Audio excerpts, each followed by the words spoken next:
Hey guys, welcome back to my channel. Today I am going to bring you a review of Words of Radiance by Brandon Sanderson and also Edgedancer by Brandon Sanderson.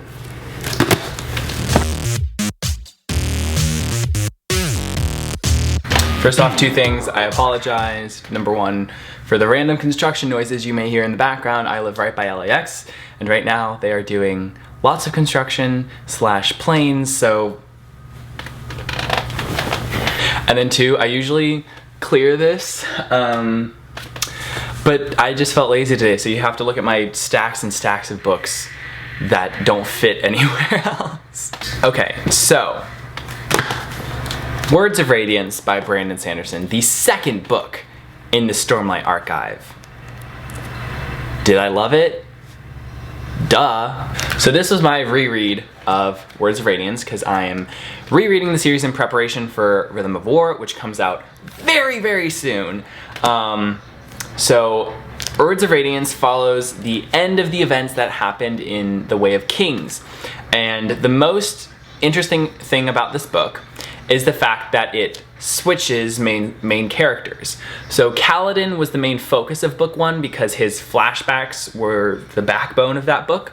And Kaladin is still obviously in this book. However, the flashback character for this novel, is Shallan.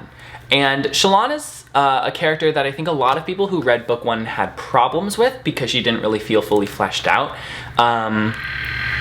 Read this book and you'll disagree.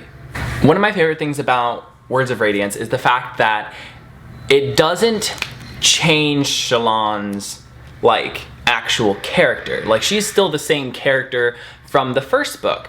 You just now know a lot more about her and you get a lot more depth and you understand her more and why she is the way she is, and that I think is one of my favorite things about this book, is because it almost fixes all the issues, the small issues that I had with Shallann's character in book one.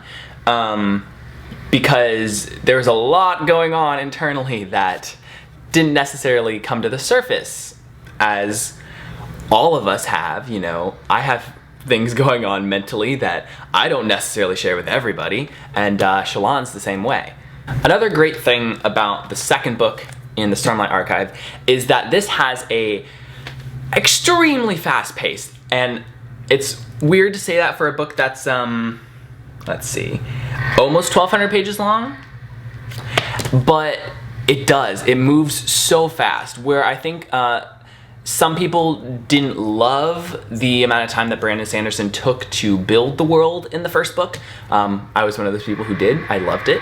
But because you know the world so well now, that foundation is there.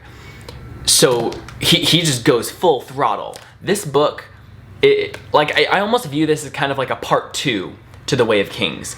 I mean, obviously there's books in a series, but this book takes place mostly at the same location as Way of Kings. We're mostly following a lot of the same conflicts. We're continuing those same things carried over into this book. And of course, by the end of this book, everything changes.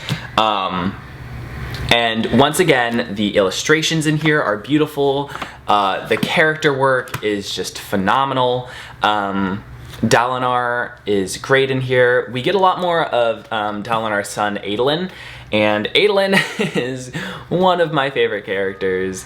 I mean, I know I have a lot of favorite characters in this franchise, in this series, but Adolin is just consistently so good and wholesome. And yes, he may be a little cocky and a little arrogant, but you know what? I kind of like that in a man, so my heart is with Adolin Kholin. Also Kaladin, and everybody in here. Also, this book, it has the first appearance of my favorite Spren.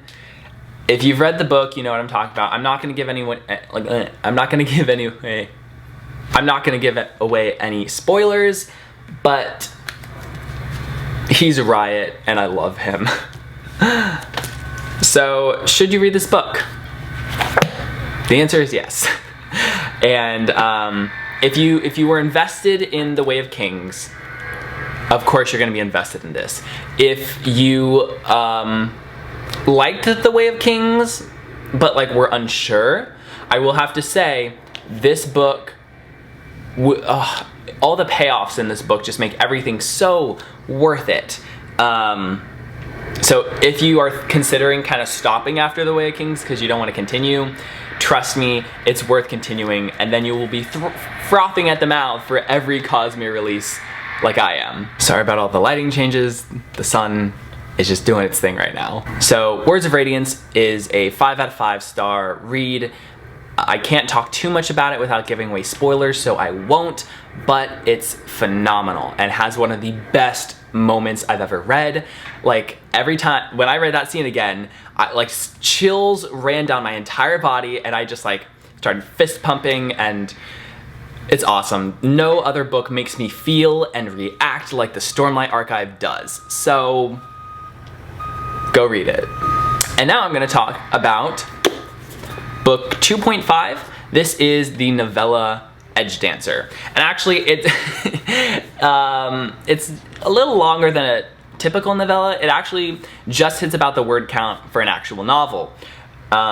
So is it required reading? The answer is yes, because this follows one of the characters introduced in the interludes in Words of Radiance, and that character is Lift. She is an Edgedancer, hence Edgedancer, and Lift is one of my favorite characters in the entire Cosmere. She is just such a different perspective from everybody else. She is a child. She is like 10. Yep, she's 10. She's 10, and she has a weird relationship with her spren, and her oaths, because every order of the Knights of Radiance has like different oaths, and the Windrunners is my personal favorite because I resonate with that oath so much. Like, that is me. However, the Edgedancer oath just makes me like cry because of how much it means, especially to the character of Lift. And also this book fleshes out like parts of the world that you don't necessarily see in just kind of like the main storyline, so it's a nice like diversion. Also, extremely incredible foreshadowing for stuff that's going to happen. And some certain characters show up in here, and it's very important that you read this before Oathbringer, because if you jump into Oathbringer, you're gonna be like, why is this character like this? It's because you missed this. So, read Edgedancer. If you're invested in the Stormlight Archive, it's a no-brainer. And that's my video, guys. Thank you so much for coming back and watching. I'm gonna have a lot more content for you guys now that my midterms are over, and I hope the election is over by the time this video goes up, because it stressed me out. And you guys will also be getting my reread review of Oathbringer very soon, because Dawn Shard just dropped, and that is the little novella that comes between books 3 and 4. So I need to binge Oathbringer as fast as possible, because this is new Cosmere content, guys. What the hell? And I will be actually doing my first ever reading vlog for Dawn Shard and Rhythm of War. So get excited for that, because I'm actually really excited for that, because I've never done a reading vlog type thing. I just started my NaNoWriMo vlog, but that's gonna take like a month to finish. So Rhythm of War, I hope, will not take me a month to finish. I hope it will be fast, because I'm going to just devour it. RIP to everything else I have to do after November 17th. So, if you like this video, please give it a thumbs up. Like it, thumbs up. Share this video with any of your friends you think might be on the edge of reading Stormlight, or they read Way of Kings and they don't know if they want to continue. Let me convince them that yes, they should. And also, if you want to see more of what I do on this channel, I'm going to be posting videos more regularly, hopefully. So please subscribe, because we can always use a bigger family over here on this channel. And I will see you guys next time. Bye.